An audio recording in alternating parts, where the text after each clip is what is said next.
Muito que bem, vamos falar sobre O Homem de Giz?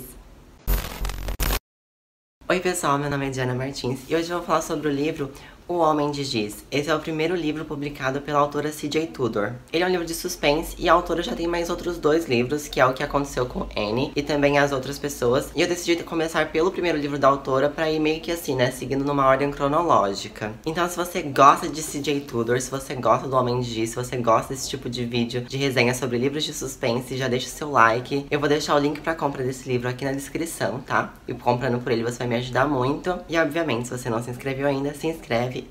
E bora lá começar. Primeiro de tudo, gente, quando eu comprei O Homem de Giz, eu não sabia nada sobre o livro, assim, eu não li a sinopse, então eu não tinha nem ideia do que falaria esse livro. Realmente foi uma surpresa do começo ao fim. E em Homem de Giz, então, a gente tem um protagonista chamado Ed, e Ed que narra a história do começo ao fim. E logo de início a gente tem um prólogo falando sobre uma menina que foi assassinada e que nunca encontraram a cabeça dela, porque ela foi, né, decapitada. Você lê o prólogo, você já fica tipo, meu Deus, o que tá acontecendo, né? O que vai rolar, enfim, você fica bem animado. Então daí a gente começa com o Ed narrando a história em 2016. Esse livro vai ser dividido em 2 momentos, que é 2016 e 1986. Então cada capítulo se passa num tempo, então sempre vai ser meio que intercalando 2016 e 1986. E sempre narrado da perspectiva do Ed. E aí quando a gente chega em 1986, a gente descobre que Ed tem 4 amigos, que são Gav Gordo, Mickey Metal, Hope e Nick. E os 4 a gente já entende que eles estão envolvidos de alguma forma nesse mistério que aconteceu com essa menina. Eles meio que sabem o que aconteceu. A gente não sabe muito bem o que eles sabem, mas eles estão meio que ali envolvidos, né? E aí, quando a gente chega em 2016, a gente sabe que o Mickey e a Nick, eles já não são mais amigos dessa galera. Eles já foram embora dessa cidadezinha que eles moram, que chama Enderbury. E só quem continua na cidade é o Ed, o Gav e o Hope. Os 3 ainda são amigos, mas eles não são mais tão próximos como antes. E o Ed, então, ele se tornou um quarentão aí, bem nerd, solteirão, que é professor na escola que ele estudou agora. Ele tem várias coleções, ele é meio que quase um acumulador, assim. E aí, Ed tem uma inquilina chamada Chloe, que é uma menina ali nos seus 20 e poucos anos. Então ele aluga um quartinho pra ela e esse é meio que o cenário que a gente tem, né? Então a gente tem esses personagens mais fortes na história. E a gente começa a voltar pra entender esse passado, porque ali, né, em 2016, o Mickey decide voltar pra Enderbury pra conversar com o Ed. Ele procura ele, fala que quer conversar com ele e tal. E aí quando ele chega lá, e isso não é spoiler, tá, gente? Ele diz que tá escrevendo um livro sobre os acontecimentos que rolaram naquela época e ele queria que o Ed ajudasse ele. E justamente quando o Mickey volta, todos eles recebem uma carta, que é um homem palito feito de giz sendo enforcado. E fica esse que é misterioso do que tá acontecendo, porque que estamos se mexendo nessa história de novo. E essa é a premissa da história. Primeiro de tudo, que a história me lembrou muito It. Me lembrou muito essa questão de, tipo, crianças amigas que andam de bicicleta e encontram um certo mistério, estão envolvidas em um certo mistério. Também me lembrou It. A questão de se passar em 2 tempos, né? Então, se passar quando eles são crianças e também se passar quando eles são adultos. O que me lembrou é um grupo grande de meninos que só tem uma menina. E justamente essa menina,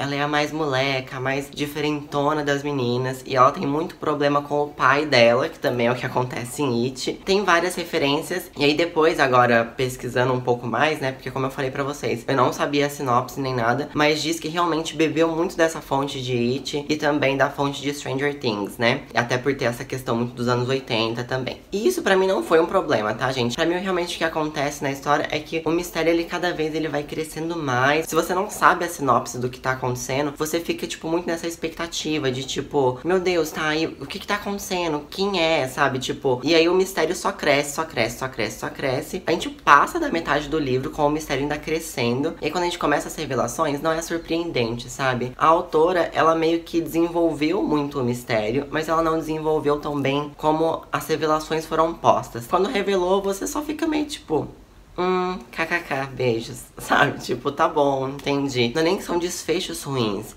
é que como realmente é contado o desfecho, que é meio tipo, Entendi. Não tem muito, meu Deus, não acredito que isso aconteceu. Não é surpreendente. E aí também essa questão de passado e presente te deixa um pouco confuso. Cada capítulo se passa num tempo, então intercala, né? Então é 2016, 1986, 2016, enfim, e assim por diante. E aí pra mim o grande problema é que a autora sempre coloca um gancho a cada final de capítulo. Aí você fala, putz, que eu quero saber o que vai acontecer, né? Só que aí você começa 2016 também tem um gancho. E aí quando você volta a ler o 1986, você já até meio que esqueceu o que aconteceu, entendeu? E aí você fica meio que tendo que relembrar, dar uma voltada pra lembrar de que ponto parou 1986 e depois de que ponto parou 2016, porque fica meio que intercalando demais, então você fica até um pouco confuso do que acontece, principalmente se você não vai ler numa sentada, né, se você vai diluir esse livro por alguns dias, deixa realmente esse ar mais confuso pra história. Também achei que os personagens poderiam ter sido mais bem desenvolvidos, eles são bem clichês e bem no estereótipo os de personagens dos anos 80, assim, não tem nada muito inovador, é bem aquela receita pronta que It soltou, sabe, então é meio que mais do mesmo, mas nem acho que esse seja o maior dos problemas. Pra mim o maior problema é realmente como o final é contado. Eu acho que ele poderia ter mais páginas pra ela contar um pouco melhor, desenvolver um pouco melhor como que ela coloca as revelações, sabe? Mas eu acho que assim, o ponto positivo é que é uma escrita muito fluida, gente. Eu acho que é um livro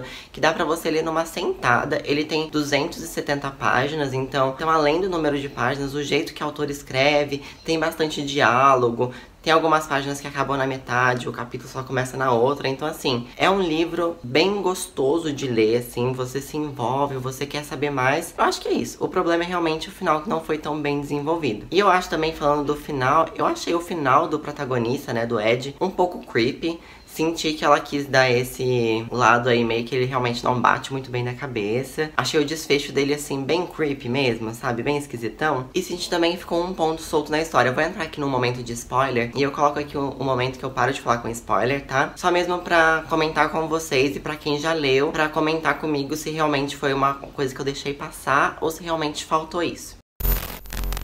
Então o momento que eu quero comentar com vocês é a questão do reverendo. Quando espancam ele, fazem vários desenhos de giz dentro da igreja. Que pra mim, eu acho que isso ficou meio solto. Porque na história revela quem bateu nele, né? Quem foi a galera que foi lá e espancou. Mas dizem que, não acreditamos que foi ele que fez os desenhos de giz. E não acreditamos que foi ele também que travou as asas de anjo nas costas dele, né? Pra mim, esse ponto ficou solto. Tipo, quem fez isso?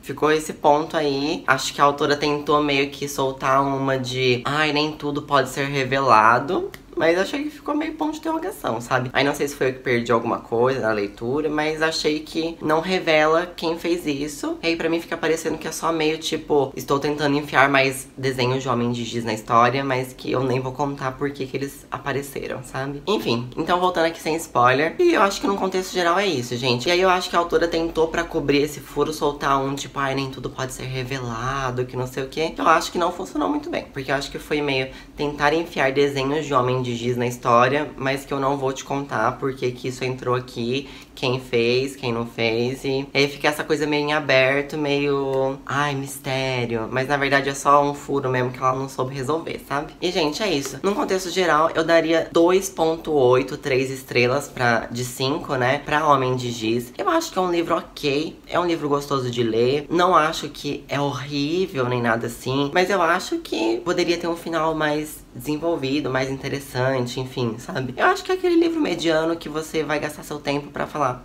beleza, li esse livro. E aí eu tô muito curiosa, na verdade, pra ler realmente os próximos livros da autora e ver se ela evoluiu de alguma forma, se os livros ficaram mais completos, né? E no mais, meus anjos, é isso. Se você gostou desse vídeo, deixa seu like.